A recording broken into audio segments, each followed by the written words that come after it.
Bon, je suis contente d'être parmi vous aujourd'hui. On va continuer la série dans le livre d'Éphésiens. Donc, si vous avez vos Bibles, tournez à chapitre 5. On va commencer à partir du verset 22 jusqu'à 33. Bon, le sujet est un peu lourd aujourd'hui. Et j'ai demandé à Matt si c'était une mauvaise blague qu'il me donne ces passages parce que moi je trouve que c'est le passage que personne ne veut lire. On veut sauter en fait ces versets. C'est un sujet délicat, mais aujourd'hui on va creuser. Mais avant ça, juste parce que c'est lourd, j'ai pensé à vous donner un petit cadeau. Une histoire que moi j'ai trouvée rigolo. J'ai révisé avec ma fille ce matin. Elle m'a dit, maman, toi t'es drôle, l'histoire un peu moins. Mais on verra avec vous.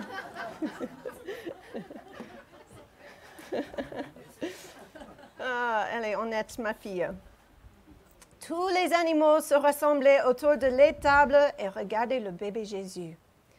Le cheval dit, j'ai partagé mon foin pour que son lit soit doux. Le mouton dit, j'ai donné ma laine pour que son lit soit chaud. La vache dit, je donnerai mon lait pour qu'il boive. La colombe dit, je partagerai ma mélodie pour qu'il s'endorme.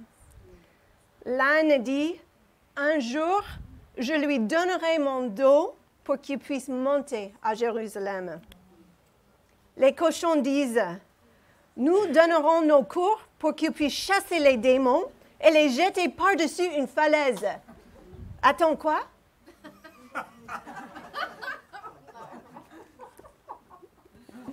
Il faut connaître la Bible.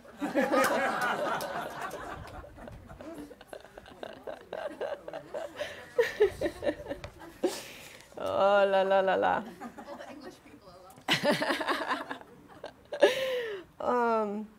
Bon, on va parler aujourd'hui du mariage.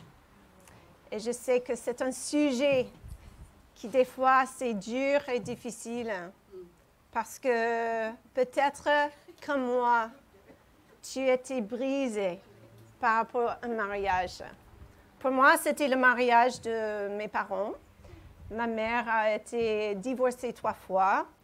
Et le mariage avec mon beau-père, à mon avis, ça ne se passait pas très bien. Je voyais qu'ils n'étaient pas contents, pas heureux dans leur mariage. Et ils cherchaient d'être satisfaits par ailleurs. Ma mère n'était jamais infidèle à mon beau-père, mais je voyais qu'elle n'était pas satisfaite. Et ça m'a rendue peureuse. En fait, j'avais une grosse peur quand j'étais dans mes années 20. Je ne voulais pas me marier parce que j'ai pensé, c'est quoi le but? Il n'y a pas le bonheur dedans. Je ne voyais pas que ça marche, en fait. La plupart des mariages, ils rompent. Et donc, je me suis rendu compte que ça, c'était un vrai défi pour moi, un obstacle. Et si je voulais un jour me marier, il faut que je vienne face à face avec cette peur et avec la vulnérabilité que je sentis. Heureusement, à l'âge de 24, le Seigneur a saisi mon cœur. Parce que j'avais déjà donné mon cœur, ma vie à Jésus, mais vraiment, cette partie-là, j'ai gardé pour moi-même parce que c'était trop intime. Je ne voulais pas... Bon, il y avait une bonne carapace, hein?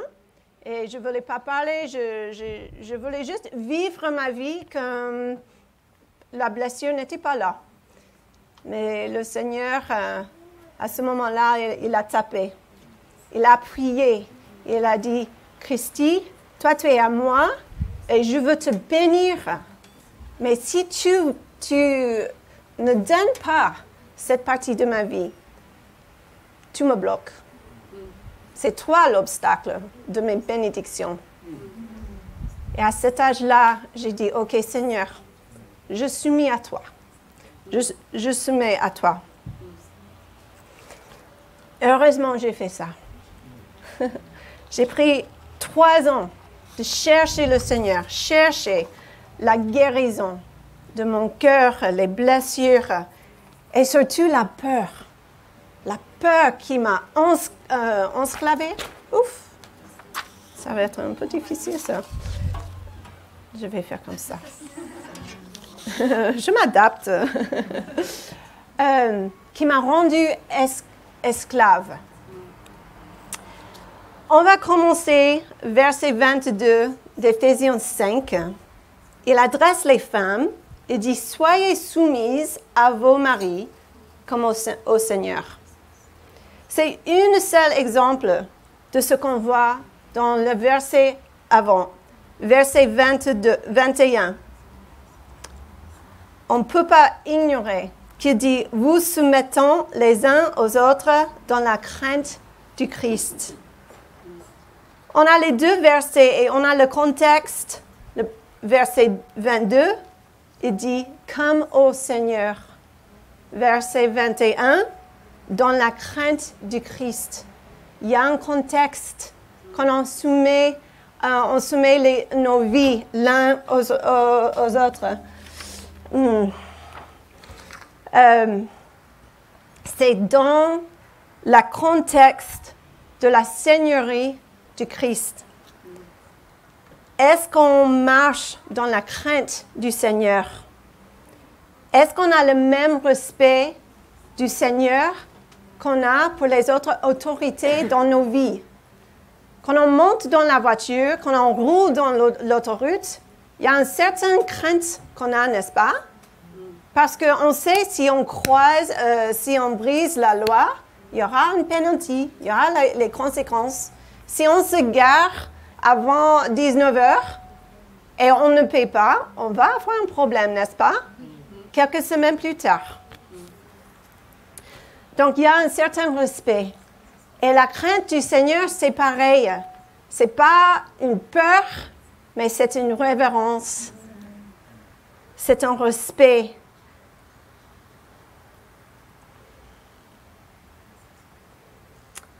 La Bible dit que l'on marche dans la crainte du Seigneur. Dans le livre de Proverbes, c'est le commencement de la sagesse du Seigneur. On doit vivre selon sa parole. On fait confiance à sa parole. Et on ne soit pas hypocrite. On ne dit pas une chose et fait pas une autre chose, n'est-ce pas? On ne veut pas vivre 2 vies qui ne sont pas pareilles, qui sont isolées. Une vie chrétienne et une vie laïque. Mais la crainte du Seigneur nous garde, nous protège des dangers dans le monde. Quand nous nous soumettons les uns et les autres, ce n'est pas de faire ça sans la sagesse. On implique la sagesse de Dieu. Je ne dis pas, bon, c'est un commandement, il faut que je fais ça, même si cette personne, je ne fais pas confiance, même si cette personne m'a déjà blessé, même si cette personne est un peu toxique. Non, non, ce n'est pas ça. On voit même dans la Bible, il y aura les moments quand les femmes ne soumettent pas à leur propre mari. Aïe, aïe, aïe. Dans le 1er Samuel, on voit la femme Abigail et son mari Nabal. Qu'est-ce qu'elle fait quand Nabal refuse à donner au roi et son armée la nourriture? Et le roi, il se prépare avec son armée, n'est-ce pas, de revenir avec leurs épées pour tuer Nabal, sa femme, ses enfants, les serviteurs, tout. Quand sa femme, elle entend ce qui s'est passé, elle voyait que son mari a fait quelque chose qui n'était pas bon. Et donc, elle est venue vite fait, elle a préparé la nourriture, elle a préparé toutes les choses. Et qu'est-ce qu'elle a fait? Elle est partie pour se présenter à David et pour se repentir dans la place de son mari. Et elle a gardé, elle a protégé toutes les vies de leur maison. Donc, quand on dit qu'une femme doit s'unir à son mari, c'est comme au Seigneur. Il faut avoir les pensées du Seigneur. Il faut avoir les pensées renouvelées par la parole de Dieu. Et la clé est dans la deuxième partie de cette phrase, comme au Seigneur. La crainte du Seigneur. La crainte du Seigneur, c'est le plus haut autorité, plus haut que l'homme. Et nous obéissons le Seigneur d'abord, n'est-ce pas? Je dois dire, à l'inverse, 1 Pierre, il parle des femmes qui ont les maris qui ne sont pas sauvés. Et il ne dit pas, ah ok, si ton mari n'est pas sauvé, garde ta vie à part et vis séparément. Ne partagez pas les finances, ne partagez pas les amis, gardez les deux vies individuellement séparées. Non, il ne dit pas ça. Il dit, en fait, il y a un moyen pour amener ton mari vers le Seigneur. Et ça, c'est par rapport à ton comportement. Ton esprit doux et gentil.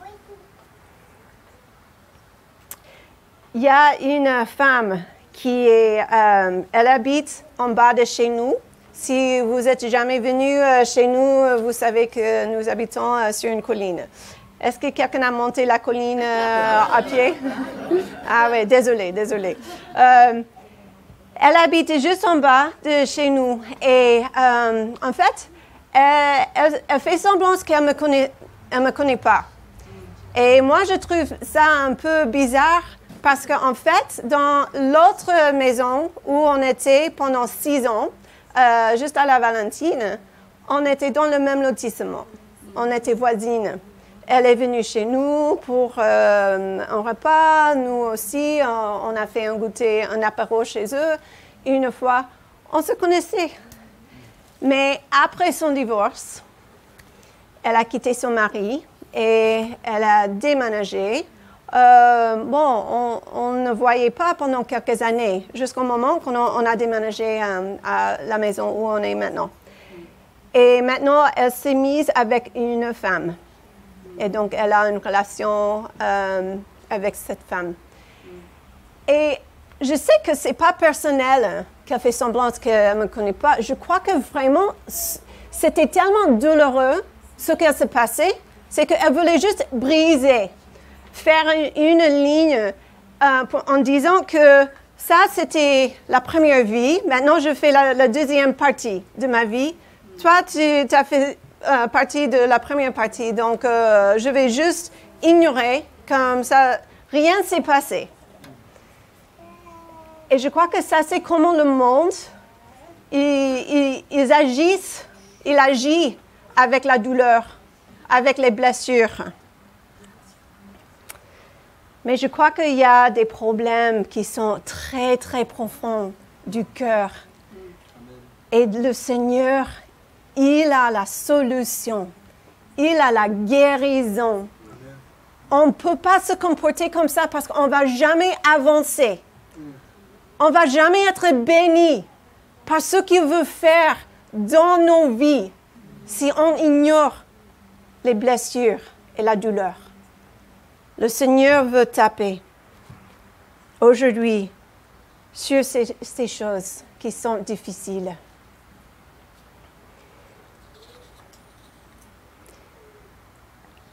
Parce que le design de Dieu pour le mariage, ça fonctionne, ça marche, ça fonctionne bien en fait. Et c'est pour bénir tout le monde. Si aujourd'hui, tu te sens qu'il y a des choses en toi causées par un mariage, peut-être que moi, c'était le mariage de tes parents, peut-être ce n'était pas un mariage, c'était une relation dure et difficile, toxique. Peut-être c'est ton propre mariage. Je crois qu'il y a une grâce aujourd'hui pour avancer, pour dépasser et pour être guéri de tout ce qui s'est passé. Parce qu'il veut nous donner une liberté, une nouvelle liberté aujourd'hui. Mais on va continuer dans le texte. Donc, la soumission, c'est la première idée dans ce texte. Mais l'apôtre Paul, il continue par rapport à la sanctification. La sanctification, ça veut dire le nettoyage, de mettre à part sans blâme, sans impurité, complètement justifié. Heureusement, Jésus, ce qu'il a fait pour nous à la croix, c'était la sanctification. C'est la seule raison on peut avoir une relation avec le Père aujourd'hui. C'est par rapport à sa mort et sa résurrection. Verset 25, il adresse les maris. Il dit, « Marie, aimez vos femmes comme Christ a aimé l'Église et s'est livré lui-même pour elle. » La Bible dit qu'il n'y a pas un amour plus grand que de donner ta vie pour quelqu'un d'autre, pour un ami. Ça, c'est l'amour le plus grand.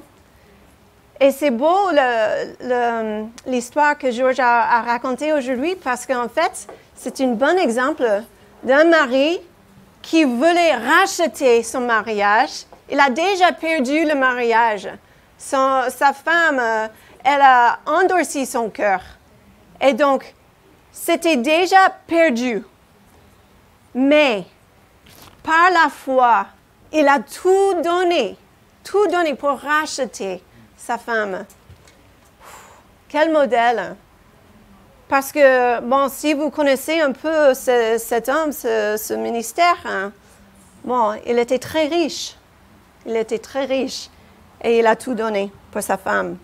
Ça, c'est un grand amour. Hein.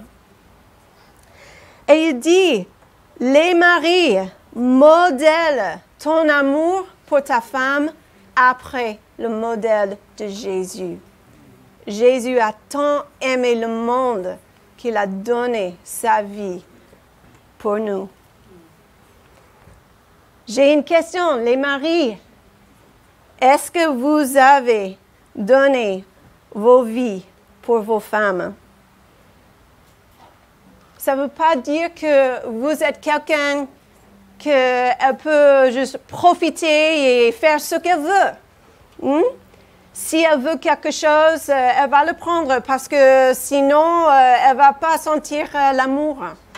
Mais bien sûr, non, elle n'est pas enfant. Hein? Ça veut dire que tu vas l'aimer dans un sens qui est sain, qui est bon pour elle. Tu veux le meilleur pour elle. Peut-être tu dois l'aider à établir les bonnes limites. Peut-être elle est hors de contrôle de certains domaines de sa vie. Peut-être elle a les mauvaises habitudes ou peut-être elle a les grosses peurs. Et c'est toi qui dois faire le ministère à son cœur. C'est toi qui es appelé d'être le prêtre de ta maison. L'autre jour, on a amené ma voiture chez le mécanique, carrosserie, parce qu'il y a un petit souci avec les vitrines. Et ça fait peut-être 1 mois que les vitrines ne baissent pas. Les vitres, merci. Et donc, on a amené la voiture, il m'a donné un prix un peu extrême et j'ai dit, je ne veux pas payer pour cette petite pièce. En fait, c'est leur faute parce que c'est Honda et bon, c'est eux qui ont construit cette voiture. Pourquoi elle n'est pas assez vieille? Donc, oui, c'est logique. J'ai dit, mais pourquoi c'est à moi de payer ça? Bon, ça c'est à part. Mais l'autre jour, le matin, je suis montée la voiture et tout d'un coup, la vitre marchait. Tous les vitres marchaient. Et j'ai vite appelé Matt, j'ai dit, mais écoute, les vitres marchaient. Est-ce qu'on peut annuler la commande? Et il m'a dit non. Mais pourquoi pas? Je ne veux pas payer pour quelque chose qui marche. Et il m'a dit, mais non, parce que ça va revenir le même problème. Et déjà, on a fait la commande. On ne va pas dire annuler la commande parce que ce n'est pas poli. Ça ne montre pas le respect. Je dis, mais non, j'étais un peu têtue. J'ai dit non, ce n'est pas la peine. On va gaspiller cet argent. Et il a dit, bon, OK, il faut les appeler alors. Mais non, je veux que tu les appelles. Et il m'a dit, non, c'est à toi de les appeler. J'ai dit, bon, OK, je vais les appeler. Donc, j'ai appelé le monsieur et il m'a dit, madame, vous savez qu'on a déjà reçu la pièce. Et donc, c'est vraiment malhonnête ce que vous faites. J'ai dit, bon, OK, il n'y a pas de souci, je vais prendre un rendez-vous alors. Mais même si il me gêne des fois, mon mari, il repousse. Il repousse quand j'ai pas raison. Et j'apprécie ça. Parce que ça, c'est l'amour. C'est une partie de l'amour qui me donne pas, il me laisse pas faire tout ce que je veux faire. Tais-toi. Tu peux aller avec les enfants. On va continuer, verset 26. Afin de la sanctifier par la parole, après l'avoir purifiée par le baptême d'eau. Qu'est-ce que la parole de Dieu fait? Il renouvelle nos pensées. Il nous sanctifie. Est-ce que vous vous rendez compte que nous habitons dans un monde qui est brisé? Un monde qui est sale. Et nous devions souiller. Souiller, ça c'est le bon mot? Souiller par le monde des fois. Peut-être c'était rien à faire pour ce qu'on a fait. Peut-être on marchait sur le trottoir et quelque chose se passe devant nous et ça brise le cœur, ça nous rend triste. Je me rappelle qu'on est arrivé en Autriche pour la première fois. La culture autrichienne est vraiment plus libérée que la culture américaine qui est plutôt pudique. On était dans la voiture, mon mari et moi, les deux filles, et on était sur l'autoroute. Et tout d'un coup, il y avait un gros, quel est le mot de billboard? Un panneau avec les seins, une poitrine de femmes nues, juste là. Énorme devant nos yeux. Et mon mari, oh, mais je dois conduire, comment je fais ça? On était choqués par ça. C'était une pub de cancer des seins. OK, ça c'est ce qu'ils ont choisi de faire leur pub pour choquer le monde, mais c'est une provocation. Et ça nous rend distraits, surtout pour les hommes. Il y a pas mal d'hommes qui se battent contre la convoitise. Ils n'ont pas besoin de ça. Déjà, ils ont une bataille. Mais la parole de Dieu est là pour nous laver, pour nous renouveler. Il change nos pensées. Nous n'avons pas la capacité de changer nos émotions et nos cœurs. Est-ce que vous avez déjà essayé de faire ça? Ça ne marche pas très bien. Le cœur veut que le cœur veut. C'est simple. C'est la vérité. Mais la clé est que quand on commence à renouveler nos pensées, c'est magique. Le cœur suit. Le cœur suit nos pensées. Et quand on remplit nos âmes, nos pensées avec la louange, avec la parole de Dieu, c'est étonnant comment nos désirs changent. On ne veut plus les choses de l'ancienne vie. On veut que faire plaisir à Dieu.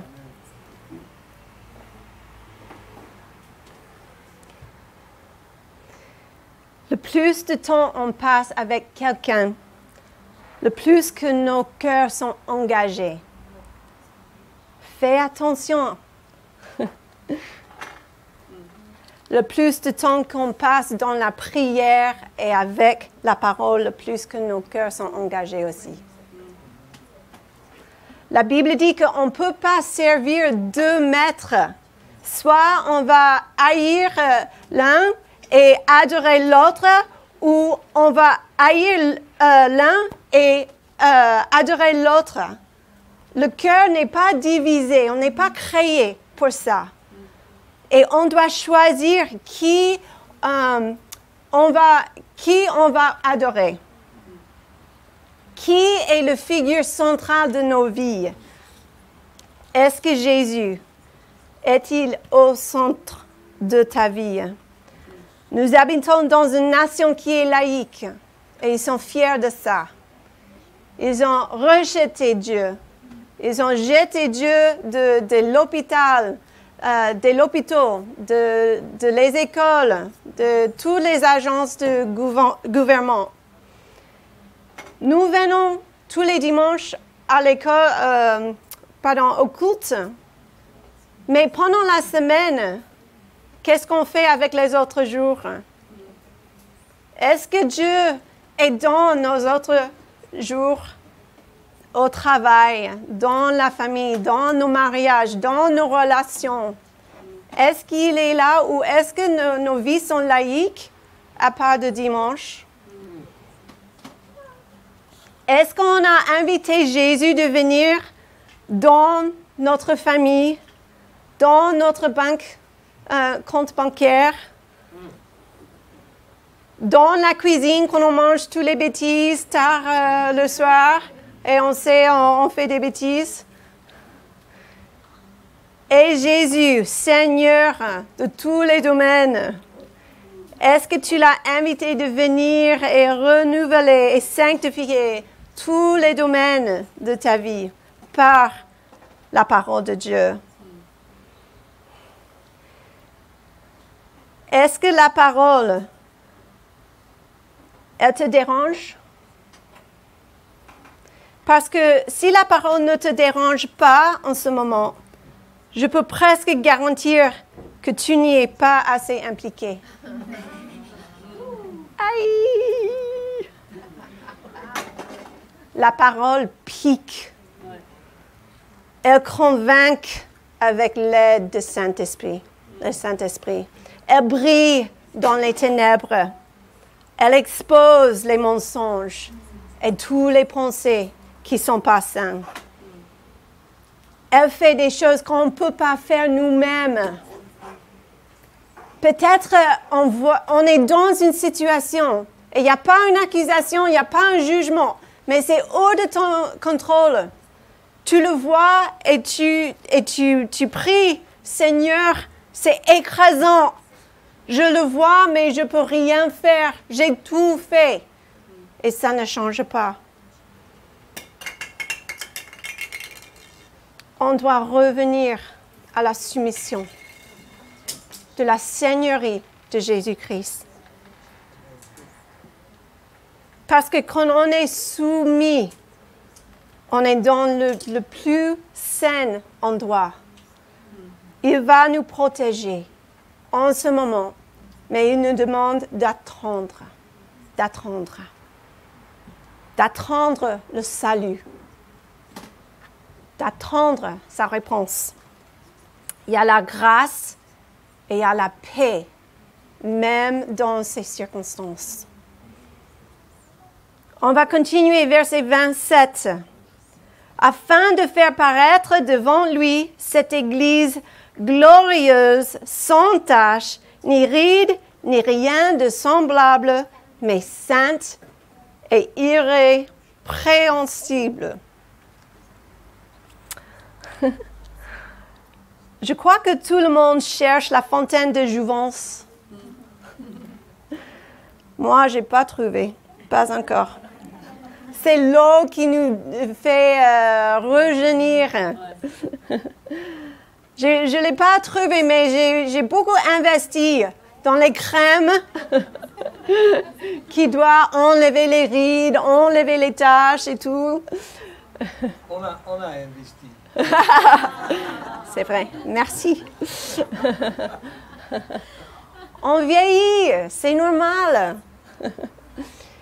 Mais la parole, quelle est la promesse dans ce verset? Qu'elle nous rende sans tache, ni ride, ni rien de semblable. Parfaite. Même si on vit dans les corps qui vieillissent, nos âmes et nos esprits sont renouvelés tous les jours par la parole de Dieu. C'est beau, c'est beau. Il renouvelle nos forces. Je crois que le plus beau image que j'ai jamais vu est un homme ou une femme plus âgée qui aime le Seigneur. Il y a une gloire chez eux. Il y a quelque chose. Et je crois que vraiment, c'est la puissance de la parole de Dieu qui renouvelle leurs âmes. Verset 28. C'est ainsi que les maris doivent aimer leurs femmes comme leur propre corps. Celui qui aime sa femme s'aime lui-même. Car jamais personne n'haït sa propre chair, mais il la nourrit et en prend soin, comme Christ le fait pour l'Église, parce que nous sommes membres de son corps. Le monde dit que l'amour est un sentiment, mais nous savons que ça, c'est pas vrai. La Bible dit que l'amour est une action et c'est un choix. On peut éteindre l'amour et on peut allumer l'amour dans nos vies. C'est vrai qu'il y a peut-être, pour moi c'est vrai et peut-être par vous, vous avez expérimenté ça aussi. Dans certaines relations, on arrive à juste, ça y est, avec cette personne. Je peux plus. J'ai tout donné, j'ai tout gaspillé, j'ai tout fait pour garder cette relation et je peux plus. J'ai aucun amour qui reste pour cette personne. Je ne veux pas vous demander de lever le doigt parce que j'imagine qu'on est tous vécu ces relations comme ça. On a vraiment, on a rencontré nos propres limites dans la relation. Qu'est-ce qu'on fait? Qu'est-ce qu'on fait? Est-ce qu'on abandonne la relation? Peut-être pour une saison. Peut-être. Mais ça ne veut pas dire qu'on éteint l'amour pour cette personne.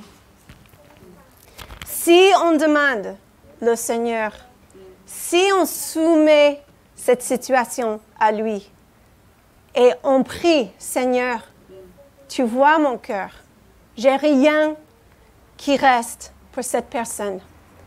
Aide-moi, Seigneur, viens à mon secours.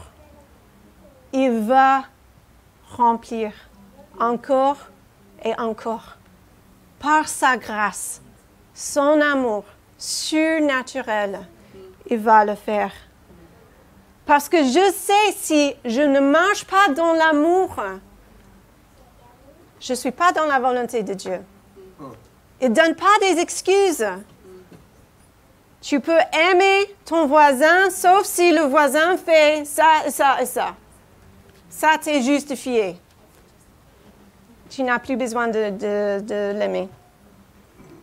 Non, ça ne donne pas une excuse comme ça. Est-ce que vous vous rappelez l'histoire de l'apôtre Paul?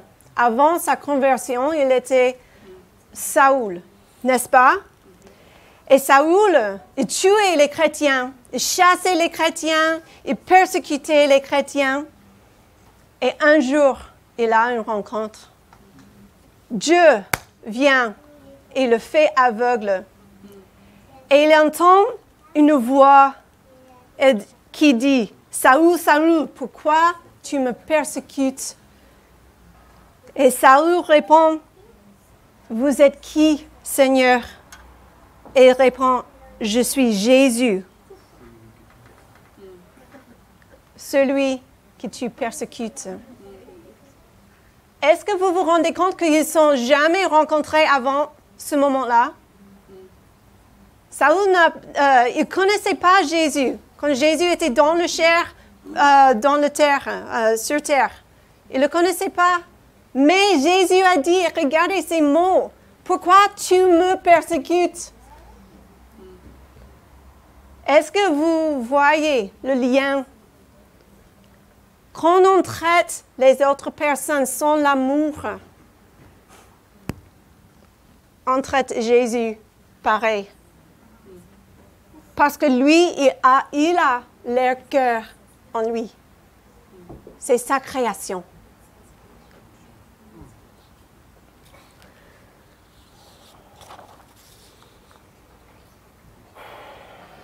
Des fois, tant que parent, mes enfants, ils font des choses, ils font des décisions que je ne suis pas d'accord. Et par rapport à mon expérience, mon âge, je vois que ce chemin qui suit, la destination n'est pas bonne.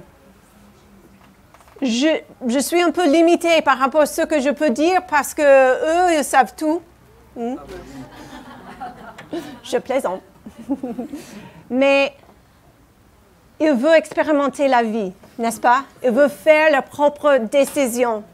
Et c'est hors de ma contrôle. Parce qu'ils sont grands et ils doivent savoir ce qu'ils veulent, qui ils vont servir et tout.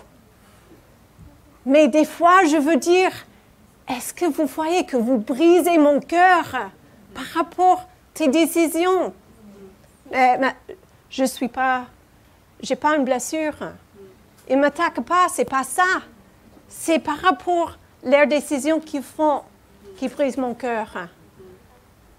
Et nous aussi, on brise le cœur de Dieu par rapport à nos décisions si on éteint son amour en nous. Il veut garder son amour allumé et chaud. Pas juste pour lui, mais pour tout le monde qui nous ont fait blesser.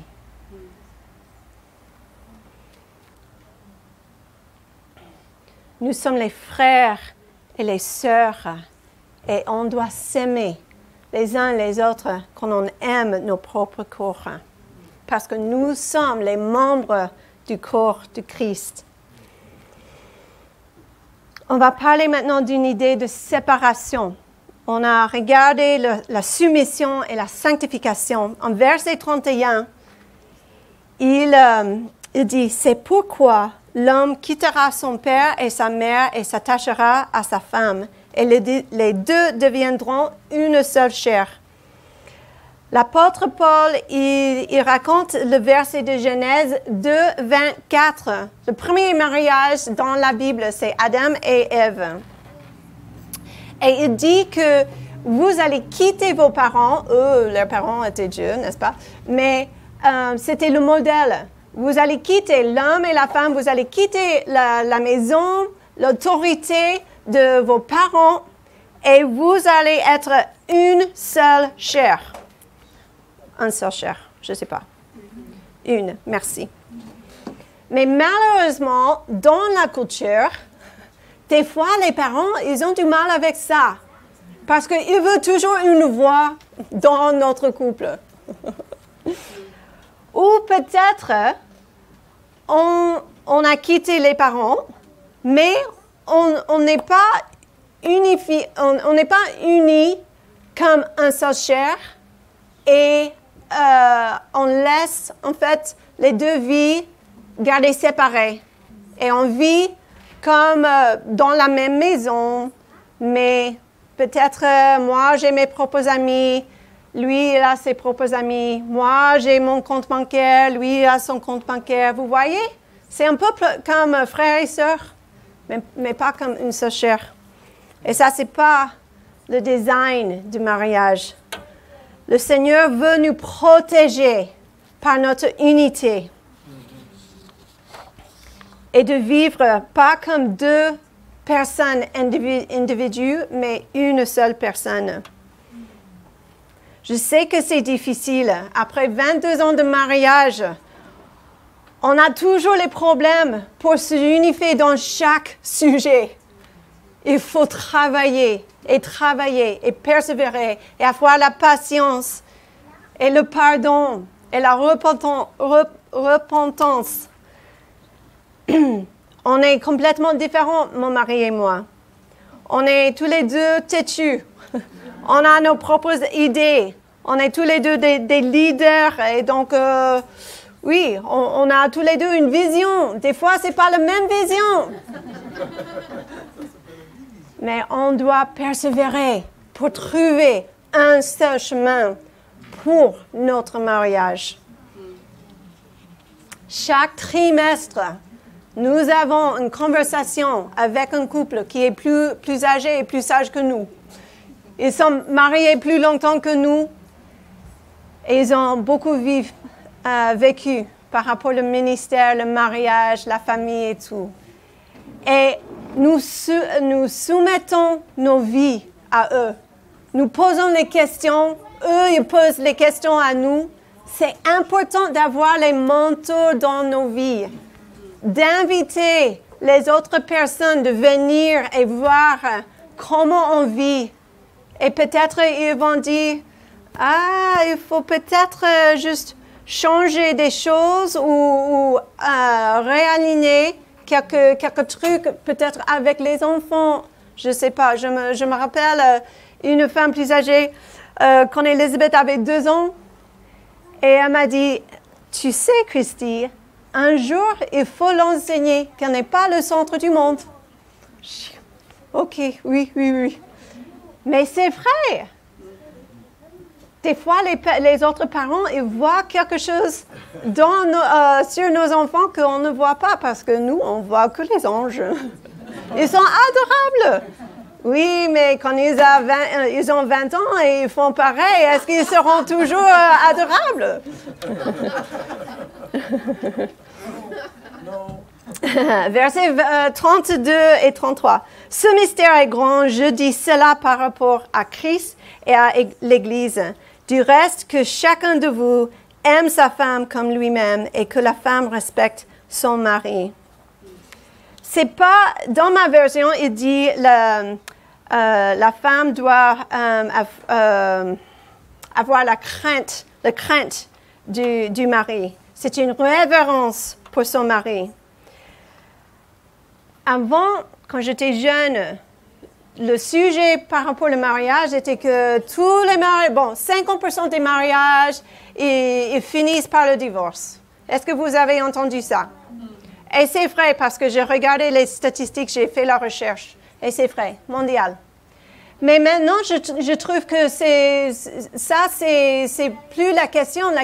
La question est plutôt, pourquoi se marier? On peut juste vivre ensemble. Et ça, c'est la tactique de l'ennemi. Parce que l'ennemi, pour briser les familles, pour briser les membres du corps, il attaque la tête. Et la Bible est très claire que dans le mariage, le mari est la tête. C'est lui l'autorité.